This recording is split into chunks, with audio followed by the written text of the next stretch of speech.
Hello. Hi, everybody. Can everyone hear me okay? Let's see. Okay. Hello. We're just waiting for Warren to come through, but welcome to today. Hi, Warren. Good. Can't hear you at this moment, Warren. Are you on mute? Can anyone else hear Warren? Hi, everybody. All right, Warren's just sorting out his sound, so we'll wait for that. We'll get there in a moment. Where are we all from today? Are we all from Victoria, Sydney, Brisbane? I think that's it, Warren. Okay, can you hear me? Yes, we can. Can everyone hear Warren? Oh, good. Awesome. All right, we're just getting some places everyone's from. We've got Adelaide, Victoria, Brisbane, Mid-New South Wales. Well, welcome to everybody. All right, so we've got myself, I'm Jasmine from the Global Wealth Club, and we've also got Warren Black, so I'm sure we all know who Warren is. I hope so by now. Absolutely. That would be a real crazy thing if people didn't, but I'm sure if we do have anyone new, welcome to tonight anyway. Tonight's just a brief recap over the weekend, bit of a check-in. We're going to ask Warren some questions again. We've even got someone here from Tasmania I just saw, so that's fabulous. But today we're just going to talk about how we can see change in politics and the government and in our world. We know there is a lot of crazy things happening, and I know a lot of us are here from Australia, and today has been some crazy scenes out in Melbourne. Did you see that, Warren? I sure did, yeah. Apparently there was rolling riots. What's interesting is how much media blackout's going on, because there's been rolling riots there. Slovenia for 8 days solid has had rolling riots in their cities, and I don't think anyone over here has heard anything about it. So wow, it's happening. There's a lot of this stuff going on now. Yeah, we're seeing it all around the world, and now Australia is really starting to heat up. So we're seeing people on the streets. So Melbourne's losing. Well, when you think about it, Melbourne's been locked up. Melbourne just broke the record apparently for the longest days in lockdown now out of anywhere else in the world since their whole COVID, flu shutdown started. It is the lockdown city in the world, and I don't know if everyone's seen a lot of international news, but Australia is in the international news every day. I've heard speakers from all around the world. Yep. We are in the international news daily because people are so gobsmacked with what's happening over here. And we're a really big country. We're really spread out. So right now in Western Australia, life is quite beautiful, even though we do have certain coercion happening here. It's just such a different scene compared to Victoria. So it's really insane. But Warren, with all of your experience, the government will tell us a lot of the things that are happening. It's a once in a 100-year pandemic and all of these sorts of things. And all of the things that are happening that we see, they'll say, no, it's unprecedented, and this is not normal, this isn't happening. So we have to deal with it. We have to fix all the problems. But from what I can see, a lot of people don't want the government to fix their problems. They want them to stay out of it, and they want to be able to take control of their lives. So I feel like we're getting suffocated more when people are just screaming for freedom. So, let's talk about history and from what you've learned and from what you've studied. Like, what is it going to be for the change to really truly come, especially with our governments? Like, it's actually out of control now. Yeah, well, look, in fact, interestingly, Jasmine, last night I was reading Yogananda's book on Christ esoteric theology, and I study a lot of that. And I happened to turn to an exact page where he started talking about why cities basically go dark and why stuff happens. And one of the things he was saying is, he said, the collective thoughts, belief systems, and way of thinking of a population reflects ultimately what's going on in the population. And so generally, look, when you've got a population that's been very disempowered over and over and over and over and over and over again, generally people will always push back. Let's say people who will always try and get and pull the wool over you. Like if you're an easy pick, say in a property negotiation, then you're going to end up paying a very high price and the seller's going to get a very good price. Or vice versa, the other way around. So it's the same kind of thing. You've got a very strong force that's got control of the media, got control of the churches, by and large, in some incredible way of taking control of the world. So my summary of that is, although I wouldn't say it's definitely not unprecedented. I mean, a very similar thing happened at the time of the Black Plague. Very similar things happened with swine flu. What's unprecedented, or certainly not for a long, long time, not for a couple of thousand years at least, is the way that social media is just virtually worldwide. So everyone at the same time can be given the same messages. And what's extraordinary is how every country in the world at the same time has done what it's done. That's the thing that is, I would concede, unprecedented. No doubt it has happened before, but certainly not in the time I've been able to ascertain and work out. So, yeah, but how does things change? Well, it changes when people do start to push back and start to realize that, I spent most of my childhood in my 20s being pushed around by literally everybody. People now see me so assertive and so strong in my power. If you met me 25 years ago, I was a walkover. I literally had grown up in a family where boundaries were non-existent. And it took for me a horrendous health crisis. Like, when I say horrendous, I was virtually a cripple for 5 years, unable to work properly.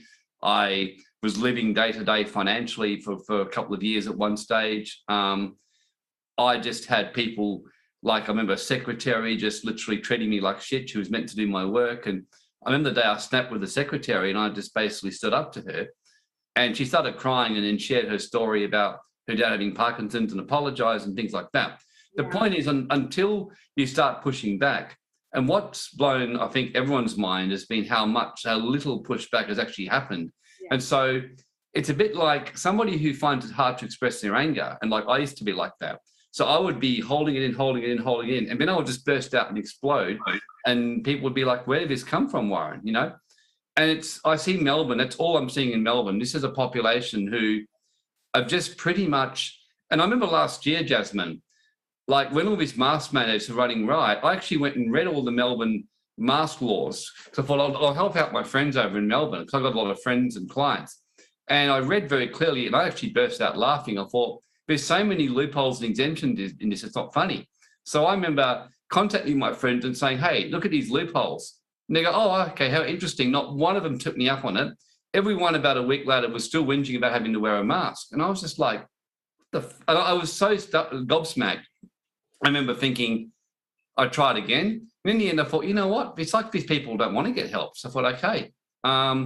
And so I remember saying at the time to friends around me over in here, I said, this is going to go bad in Melbourne. It really is, because there's just people are just not pushing back.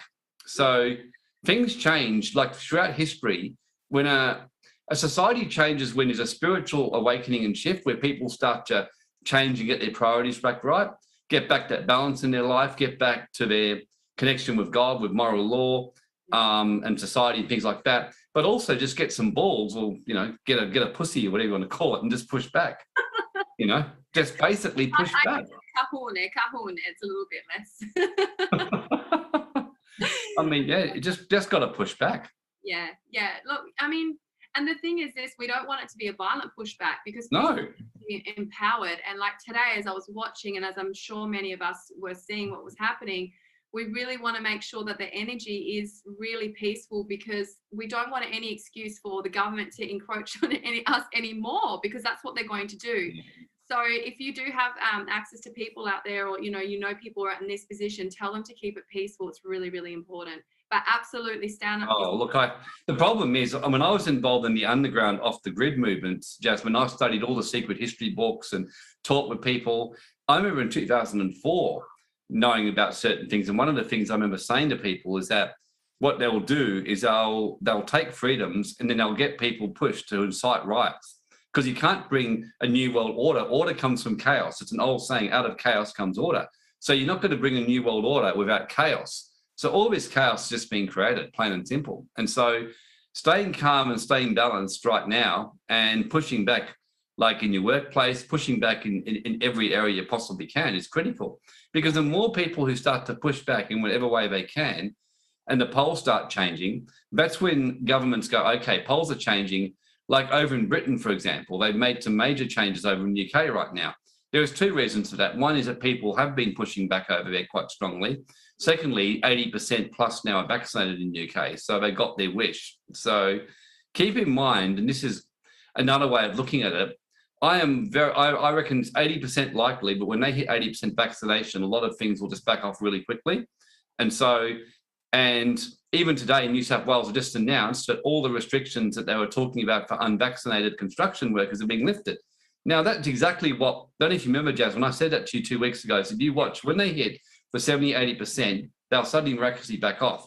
They're putting the coercion and stretch right now to actually get those numbers and get people into the system. Once they get the 80%. So for those who are awake, it's just, you just got to stand your ground. And right now, number one, and push back where you can. Like there's a lot of ground to basically make up, but certainly in workplaces, whatever else, to be pushing back. So nothing new under the sun, definitely. Yeah.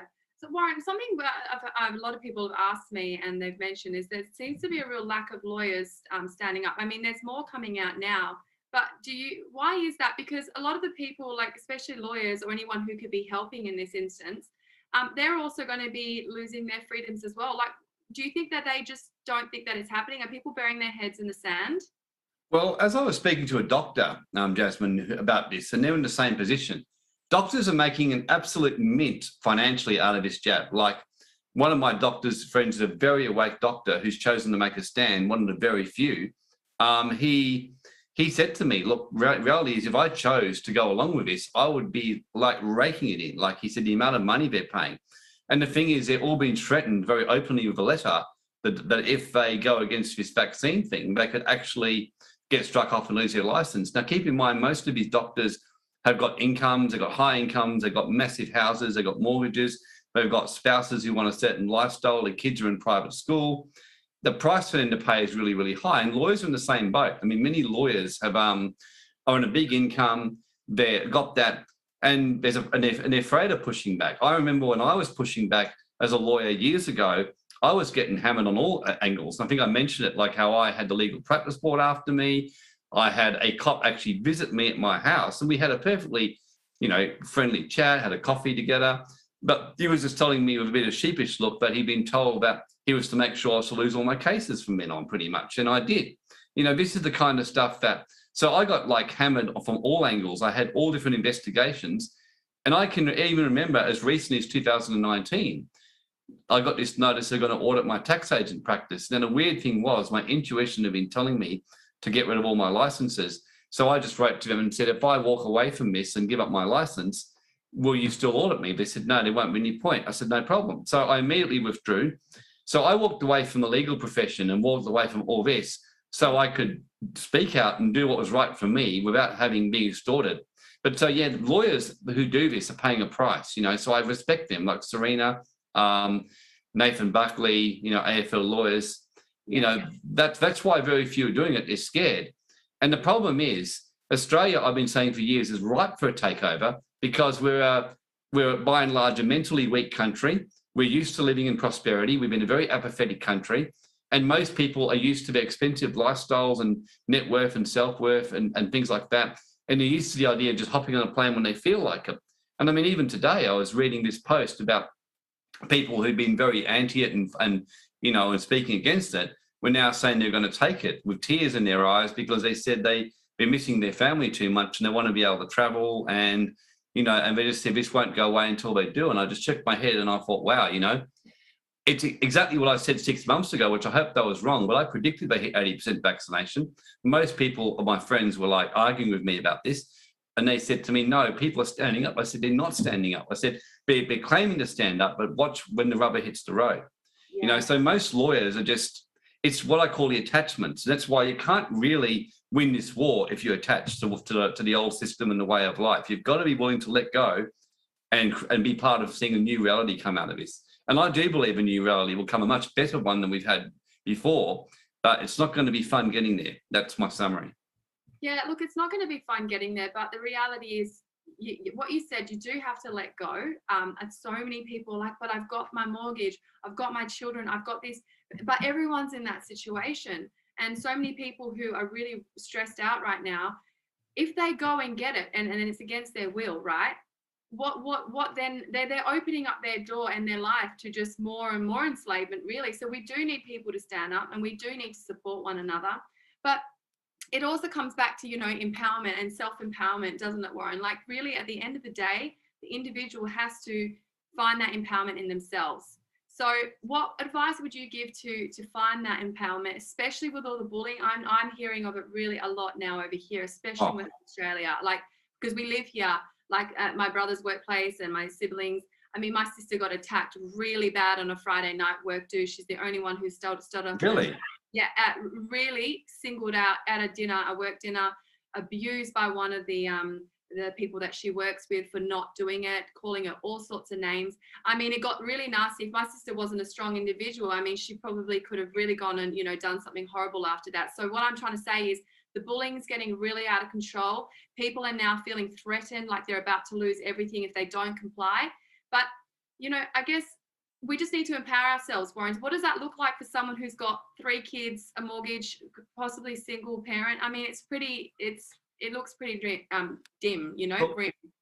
I think something, and this is kind of not the most popular message in times past, but probably now what I'm about to say I think people will at least give me a fair hearing, is that Australia and the Western world, are we living in a kind of artificial environment where we haven't known real suffering. We've been living in a world where artificial debt, artificial credit card has created this unrealistic lifestyle. And most people I met, they say they're suffering with their health. And I go, you have mental health, you've got no idea what suffering is. I mean, and look, there's people I have no doubt who suffered worse than me. But, you know, I can tell you, like I said, I had 5 years, I was virtually crippled. I had virtually no money. I had one son, I had 2 on the way. I was very, very sick. There was no sign of me getting better. I couldn't meet a lot of my expenses. You know, that's when I was suffering. I mean, I was really suffering. You know, I had everything against me. And I've met other people, you know, like Grace, who some of you have heard and met at our events. You know, Grace grew up for 12 years living with rats, being beaten daily by a guardian, being humiliated, being abused, you know, things like that. You know, that's actually suffering. And the thing is, that's why in the weekend and even tonight for those who are at the event, like I'll be sharing about tools and ways how, you know, I had to go through periods of 2 years. I couldn't pay my debts. You know, people were calling me, in fact, more like 5 years actually, before I got myself out of it. So yeah, people see me today and I'm confident and I'm doing well for myself, but it wasn't always like that. So the point I'm making is that I just always saw it as a challenge, and I always said, God, don't make it easier, make me stronger. Just help me see the lesson and learn out of this thing. That was what I always said to myself, help me see the lesson. And I used to get very frustrated at myself when I would break, because for me, I would be like, what do I have to do to get through this? So the main thing is just to realize is that in Australia, if you're in that situation, you can't pay your mortgage. The fact is you've got a house, you know, the fact is you've got, you can never compare it to say Afghanistan and things like that. Worst case scenario, you're going to have some financial challenges for a while. You may have to restructure. You may have to lose a few things that are important to you, but you know, you'll come back from it. And there's ways you can restructure. There's ways you can do insolvency restructures. There's ways you can financially do that. You just got to work with what you've got and stand as best you can. And many people I've met, Jasmine, who it didn't go that way because they were able to financially find ideas. In fact, they stepped out, they actually left, and it wasn't as bad as they think. You know, they managed to get another job offered to them. They found an opportunity to work from home. You know, what I did was simplify my life and expenses. So definitely, and like I spoke on the weekend about fighting dirty. I mean, if I was your sister, could you imagine me? I would have lost my shit at them. I would have said to them, are you trying to basically tell me you want to shove something up me? You know, just because you and the government say so? How dare you? You're trying to violate me, you know? Like, you want to violate my body, you know? I'd say you, and I would have just gone feral at them, you know? Like, absolutely feral. And that's the thing, like, it's getting really bad out there, and I've had a lot of people call in stressing out, and yeah, look, we need to be self-empowered, be so sure. Absolutely.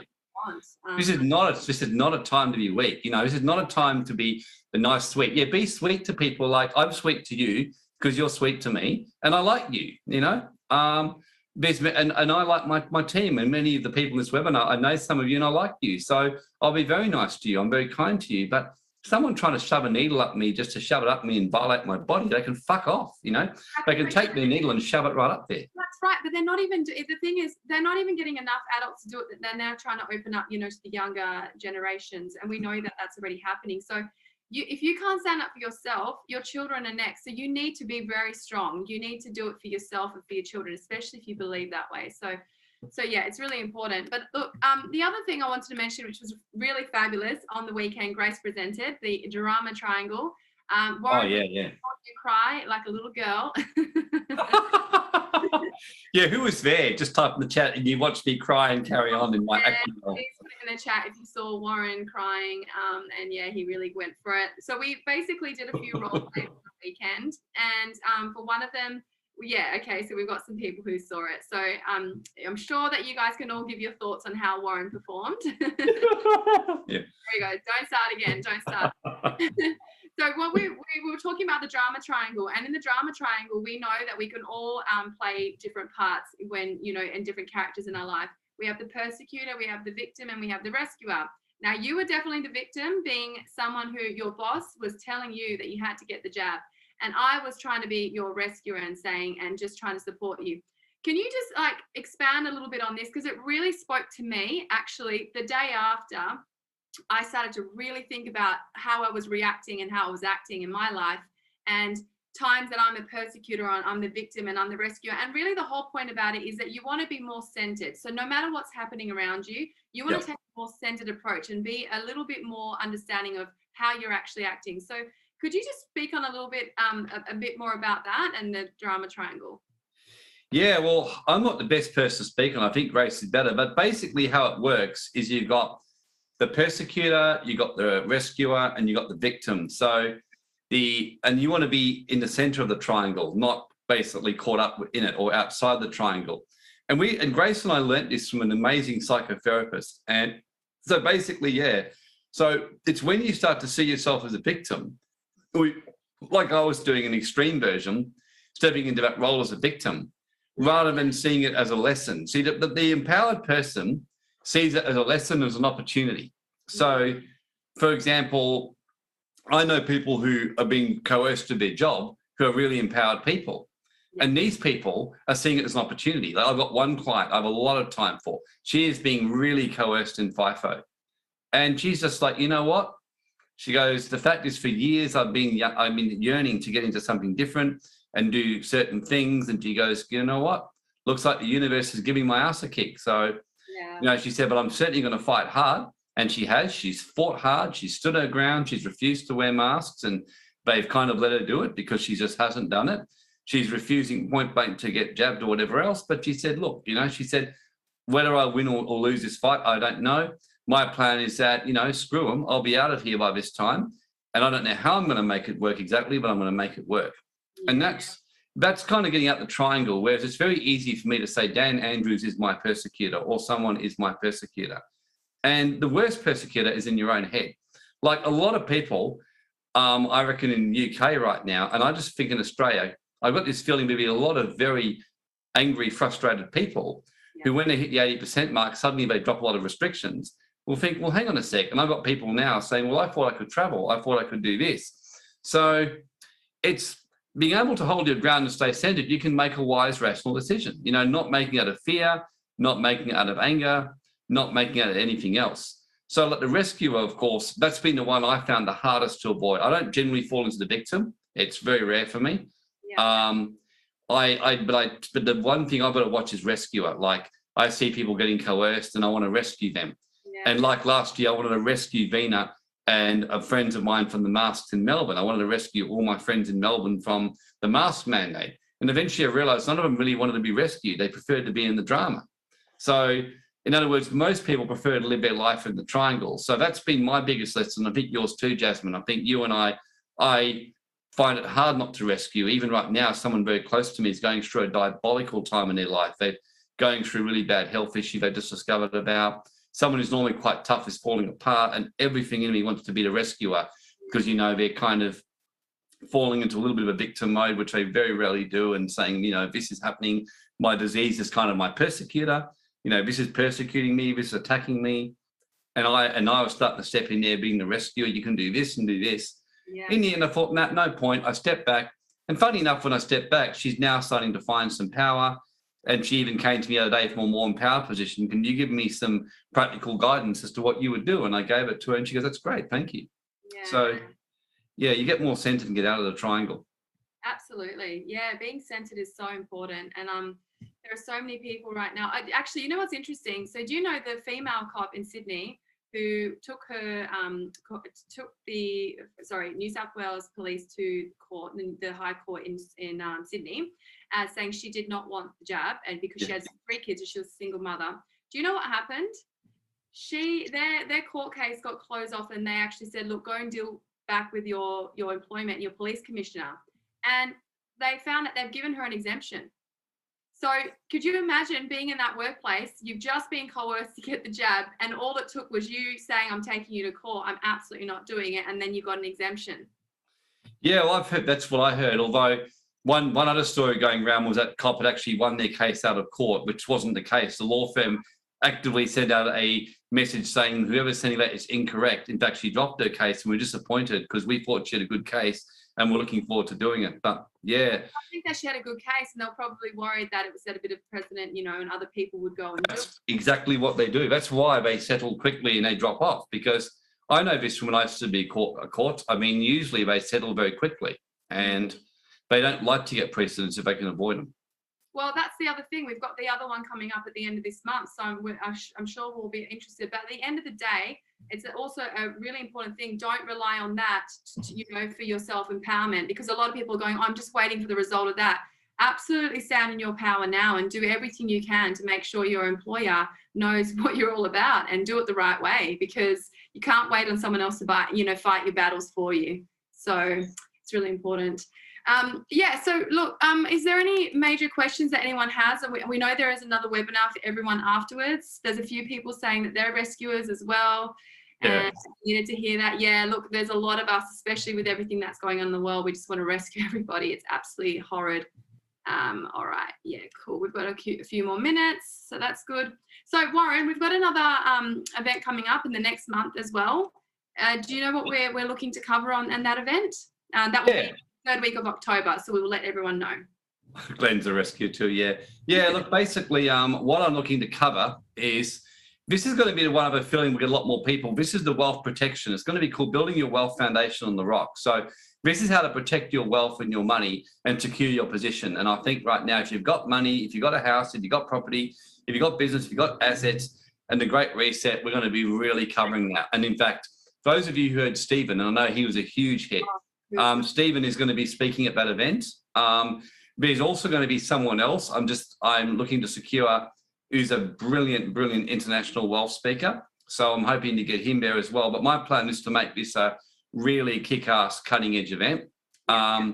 It's going to be really giving the best of the best asset protection, wealth creation stuff. So yeah, look, I would definitely encourage people to make sure they come along to that event. And those who weren't there on the weekend, I know we're still going to be selling the recordings for the next week or two before we close it off. So people do want to watch what happened and hear Stephen speak and Grace on the drama and myself on the sovereign mindset. Then by all means, just let us know, message us. Absolutely. And Warren, if you could just share your final words for all of the people right now who are fighting their union over in Melbourne, and they're out in the streets, and they're fighting for their life basically and their livelihood. It's a representation of a lot of us. What would you say to them? Oh, that's a hard one, because although obviously I do not like violent protests one little bit. I mean, I always ask myself, if I was living in that city, how would I feel? I'm like, shit. I mean, I would be like, I do not like being around wild, unruly mobs. The thought of it is makes me cringe, not much makes me cringe. But at the same time, I can understand why they've lost their shit, I would be quite empathetic. I would just say to them, look, I mean, I would let them let off his steam if I could, but just say at the same time, just think more about where this could head, and is this going to actually solve the problem? I think if anything, it's just giving Dan Andrews more of an excuse to do what he's doing. In saying that, I really want to emphasize, I actually understand why they're doing it, because I mean, sometimes that's what they need. But in this situation, it's just not going to work, because it's like turning up to a gunfight with a knife. But You're just not going to win. Warren, I think the thing is though, so many people, like, once again, that's where they need to let go of the like false idea of the government and what they are, because they're like, oh, I've been reaching out to my local MP, I've been reaching out to me. It's not working. That's not actually working. It now needs to change. So people need to let go of what is there, and they need to realize it's not serving them. We need to serve ourselves. We need to be self-governing, and we need to master those areas of our life so we can actually be the change that Australia needs to see. Would you think that would be right? I would definitely. Yeah. Couldn't agree more. Yeah, look, so you can definitely get the recording. We'll send that through to you if you'd like to purchase that. That was a fabulous day all around mindset. There was really practical stuff there about legal notices as well for your workplace. So we'll send that out to you. And it says a few comments there. The violent protesters paid opposition. Could be, don't know. Yeah, Nadine loved the event. Kick ass. Absolutely, Nadine. Well, you're very kick ass. So. Yeah, it was awesome. So we'll keep you up to date. We'll be back next week. Warren, you still have all of your other general webinars this week. You've got tomorrow the Sovereign Individual series as well. Yeah, that one just for this week. The free one's not on tomorrow because we're doing a one just for the group who came to the event. So that's only going to be for the group. So yeah, so that's not this week, but the following week we'll be back, and we'll be sending you all the comms that you need to know. So thank you so much for coming tonight, everybody. And keep in the good fight, and remember that we need to support one another. Main thing, my final word is educate yourself right now. Look, the reality is people are way behind the 8 ball because people have been kind of burying their head in the sand. Unfortunately, it's harder now because it's so in your face and it's all like been taken over. But you just got to start what you've got. It's a long road to get it back, but you've got to start somewhere. So educating, pushing back where you can. And you will look back in 3 months and see you've already made some ground. Absolutely. You can do it, everyone. Thank you, Warren, awesome. for your time. Thanks a lot. Thanks to everyone coming, and we'll see you next week. All yes, right? Neville. Sorry, Neville. Yes, there is one tomorrow night for those who are on the weekend. That's going to be Grace and Steve speaking. So tonight I'm finishing off the common law, lawful right section that we didn't quite get to finish. Tomorrow is the drama triangle, mastering your energy, mastering your world with Glenn, with Steve and Grace. Yeah. Okay, thanks everyone.